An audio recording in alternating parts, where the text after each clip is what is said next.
I'll cook dinner tonight, my husband said with a smile, coming home earlier than usual. It was eerie. Lately, he had been acting strangely, but suddenly he was being kind. Look, you're pregnant and must be going through a lot. Even though I'm busy, I should do some housework too, he said cheerfully as he put on his apron. I shouldn't doubt my husband's good intentions, but I couldn't help it. I tried to ignore my suspicions and took a bite of the curry he served. As soon as I did, I collapsed in pain. And then I saw something that must have been used in the cooking. Unbelievable. Just before losing consciousness, I saw my husband's face. My name is Naomi, just an ordinary office worker. My husband Devin and I are colleagues in the same department.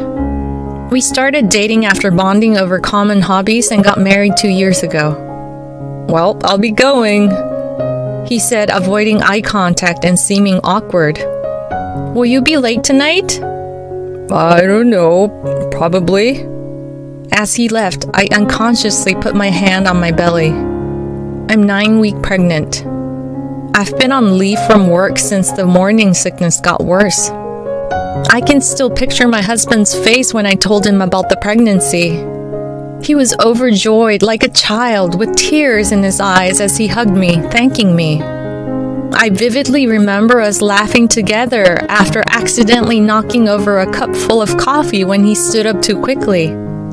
Despite all this, he has been coming home late from work lately. Before, he used to come home by 8 p.m. at the latest, perhaps out of concern for my health. But recently, he often comes home past 10 or 11 p.m. I've tried asking him about it indirectly, but he dodges the question and I don't know the real reason. I know him well. He's sincere and kind, always putting me first. When I first started taking time off work, he made time for us to talk, even when he was tired. But lately, our conversations have felt distant. Seeing his attitude, I couldn't help but think of a word I didn't want to consider. Cheating. No, that can't be. But the more I thought about it, the more I couldn't shake the thought. Then, an event occurred that turned my suspicions into certainty. One day while we were chatting and watching TV together, a celebrity cheating scandal came up on a talk show. Already sensitive to the word, I felt a cold shiver down my spine. My heart raced with an unpleasant pulse, and I was somehow afraid to look at my husband's face. The show's topic shifted to whether friendships between men and women can exist, and I forced a laugh, trying not to seem strange by suddenly falling silent. What do you think, Devin? About friendships between men and women? There was no answer to the question I threw out, without turning my gaze from the screen. I regretted it, and when I glanced at him, his cheerful expression visibly clouded over. Can we not talk about that? With an awkward, evasive smile, I became convinced. I knew it. He's cheating on me.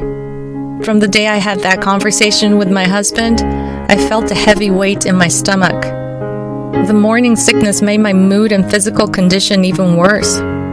What should I do now? Confront him? What would happen then? Would he dodge the issue as he always does, or would he confess to the affair resignedly? Either way, it would be painful. Should I continue living as we have been, burdened by this unbearable suspicion? No, I couldn't do that. What was more painful was the sudden wave of nausea. I rushed to the bathroom, unable to stop thinking while crouching. The thought of him no longer loving me or needing me was unbearable.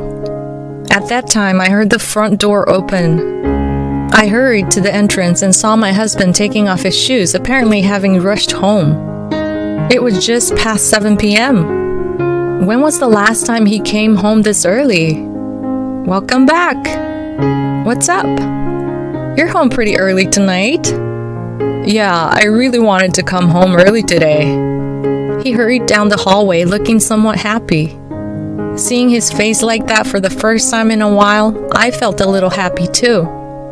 As he walked halfway down the hallway, he suddenly turned to me as if remembering something. "I'll cook dinner tonight." Surprised by his words, I watched him enter the kitchen with enthusiasm. A little later, he served curry and a beautifully arranged salad. Before I could ask what was going on, he urged me to eat with an untroubled smile. With that innocent, boyish face disarming me, I said thank you and took a bite of curry. That's when I lost consciousness. I thought I heard his tense voice and the sound of an ambulance siren. When I opened my eyes, I saw a white ceiling and realized I wasn't at home. The smell of disinfectant and people talking. I was in a hospital. Hearing a loud noise, I looked over and saw my worried husband getting up from his chair. He repeatedly apologized and held my hand tightly. According to him, I had collapsed after eating the curry and was rushed here by ambulance. When I had calmed down a bit, the doctor in charge came and shared the results of the examination. There was no immediate danger to my life, and it seemed that our baby was unharmed. Upon hearing that the baby was safe, I felt so relieved that it was as if all the strength had left my body. The doctor said that the main cause of my collapse was excessive stress. Indeed, my morning sickness had been particularly severe lately, and I had been worrying about my husband's suspected affair, which I thought might be one of the factors. But was that really all there was to it? Could I actually collapse the moment I put curry into my mouth just because of stress? A doubt crossed my mind. What was in the curry that my husband made for me? The morning after I spent the night at the hospital and was discharged, I checked the ingredients of the curry he had made for me when I returned home. As expected, there was no way he would leave something that I had an abnormal reaction to, and the pot that probably contained the curry was washed clean. While recalling what I saw on the dining table the night before, I checked the condition of the remaining vegetables in the refrigerator. But there was nothing strange about any of them. What could be the cause then? I wondered as I looked inside the refrigerator again and noticed an unfamiliar container. I picked it up and checked the contents. That night, when my husband came home late, I started the conversation by saying, "There's something I need to talk to you about." I brought up the container I found in the refrigerator and another one. "It's unusual for you to stay up this late waiting for me. You couldn't sleep?" "Well, no, there's that, but..." I gripped my slightly trembling hand tightly. I hadn't been this nervous since my job interview at the company.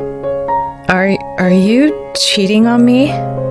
I mustered up all the courage I had and spat out the source of my recent anxiety. The pathetic, trembling words faded away and silence filled the room. The sound of the clock's hands moving seemed strangely loud. "Huh?" With a surprised look on his face, my husband let out a dumbfounded voice. In conclusion, my husband's infidelity turned out to be my groundless worry. "Actually..." He hesitantly told me the story, which went like this. Before I went on maternity leave, I had a good relationship with a female coworker named Melissa. Every day, she would ask my husband for help with work or for explanations of things she didn't understand for various reasons. That's why he couldn't go home even when he wanted to. "She's your friend, right? I can't refuse her, and it's hard for me to talk to you about it, too." So that's what was happening. Realizing that it wasn't an affair, I felt relieved from the bottom of my heart. At the same time, my dissatisfaction with Melissa began to bubble up. Since we were doing the same job, of course we would help each other out as co-workers. But it seemed unreasonable to manipulate people for one's own convenience every day and night. Moreover, it seemed strange that she had so much work to do that she had to work overtime every day. Even when I was still working with her, she had this tendency.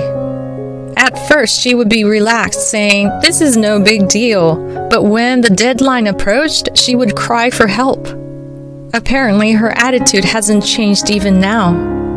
I'm sorry for worrying you, my husband said with a smile, trying to comfort me. I felt so happy with this kindness that I wanted to cry. Then I suddenly remembered the container and took it out. And one more thing, what's this about? That. I got it from her the other day. Melissa had apparently asked him for help with work as usual on the day he got it. But Naomi's not feeling well today, so I'm sorry. Oh, really? That's too bad. She then said, "Oh, I have something nice for you," and took something out to hand over. It was this container. The contents appeared to be homemade curry roux.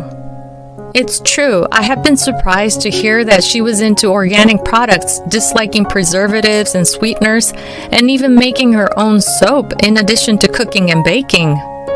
She said it's good for both the mom and baby.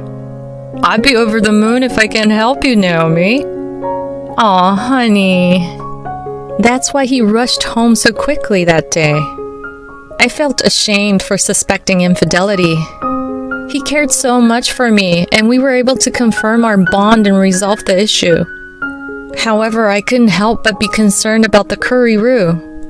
When I opened the lid and smelled it, something felt off.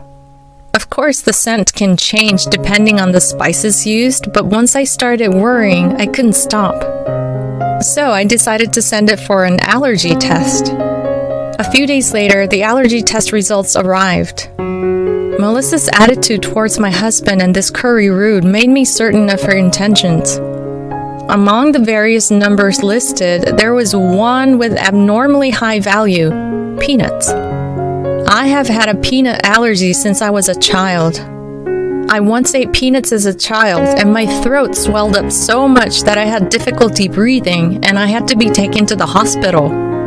Since then, I have always checked for peanuts or their ingredients in the food I buy. I had told Melissa about this in the past, so she should know. She's really done it, I thought, crushing the paper with the test results in my hand. Was I the only one who thought we were friends? Did she become close to me from the beginning just to get close to my husband? That alone would have been fine, but trying to harm me without getting her hands dirty and trampling on my husband's kindness is unforgivable. What welled up in me was not sadness or fear, but intense anger. I crumpled up the paper with all my strength and threw it into the trash can with a roar. If you're going to do this to me, I'll get you back. I'll return the favor twice over. A few days after that resolution, in the middle of a peaceful afternoon, a shrill intercom tone, followed by the sound of someone violently pounding on the front door, ripped through the air. Knowing who the person at the door was, I smirked and pressed the intercom's respond button. Yes, who is it? Hey, Naomi, what the hell is this? As expected, Melissa was there, her face pale and panting, interrupting my words. What are you talking about? I asked innocently, and she slammed some documents against the intercom camera. What the hell is this claim for damages? What have I done? It seemed she had only read the title and not the contents. Did she even remember what she had done? Oh, you don't remember? I guess I'll have to remind you then. I played the audio from the voice recorder I had been holding up to the intercom's microphone. Why did you suddenly call me here? Actually, there's something I wanted to tell you. From the voice recorder, the voices of my husband and Melissa could be heard. I could tell that she was holding her breath as she listened. Oh? What is it? I'm getting nervous. Actually, it's a bit hard to say, but you can tell me anything. I like you. Huh? After a brief silence, she changed her tone and asked, Really? My husband replied in a serious tone. Yes.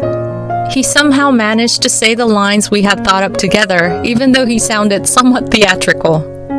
When that was over and there was a brief silence, Melissa's voice, whispering, I'm so happy, could be heard. But I'm with Naomi now, so I can't be with you. My husband seemed to turn on his heel after saying that was all he wanted to say. From a short distance away, her voice called out, "Wait!" The sound of her high heels hurriedly clacking could be heard. "I have a good idea," she said. "You remember the curry roux I gave you before, right? Use that."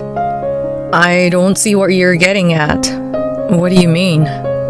"Naomi apparently has a severe peanut allergy. I heard she had a terrible experience as a child, so if you put that in the cooking and have her eat it, it could send her to the hospital. And if things go really well..." At that moment, a shrill voice from the intercom speaker drowned out the recorded voice. With a demonic expression on her face, Melissa pounded on the door, demanding, "Open the door!" Watching her with cool eyes, I thought, what a nuisance to the neighbors. Having decided to counterattack her, I told my husband everything that had happened. He was enraged, and I told him the elaborate revenge scenario that I had devised. Then, as planned, I had my husband play a trick on Melissa, and we obtained solid evidence of what she had done. We immediately went to a lawyer we knew and had a letter of settlement negotiation sent. That letter arrived at her place today. Finally giving up on getting the door opened, she spat out her anger with a rough breath. "Don't you feel ashamed doing such a cowardly thing behind my back? Don't mess with me. I'm just returning the favor. You're the one who started it." "Shut up. I've always hated that part of you. You stole my Devon right out from under me. You bitch." "Well, I don't care what a woman who forces such a thing on my husband says." My unyielding attitude seemed to add fuel to the fire, and her voice grew even louder. "Just so you know, I never considered you a friend. Besides, a woman like you doesn't deserve him. Your ugly face is so embarrassing to look at." Ignoring her continuous results, I calmly called the police. As the neighbors who had heard the commotion watched, Melissa was taken away by the police officers who arrived shortly after. I went to the hospital again just to be sure, and there were indeed no abnormalities found in either me or the baby. Furthermore, it turned out that my collapse was not due to an allergic reaction, but to stress. If the timing had been slightly off, I might have ended up eating that curry. If that had happened, things might have been much worse. The thought sent shivers down my spine. After that, Melissa was fired from her job. Due to the commotion she caused by coming all the way to my house, her misdeeds spread throughout the company, and she is now said to be living a lonely life surrounded by whispers of her bad reputation. As for me, I safely gave birth to a healthy baby boy and returned to work. Now my husband, our baby, and I are living happily together.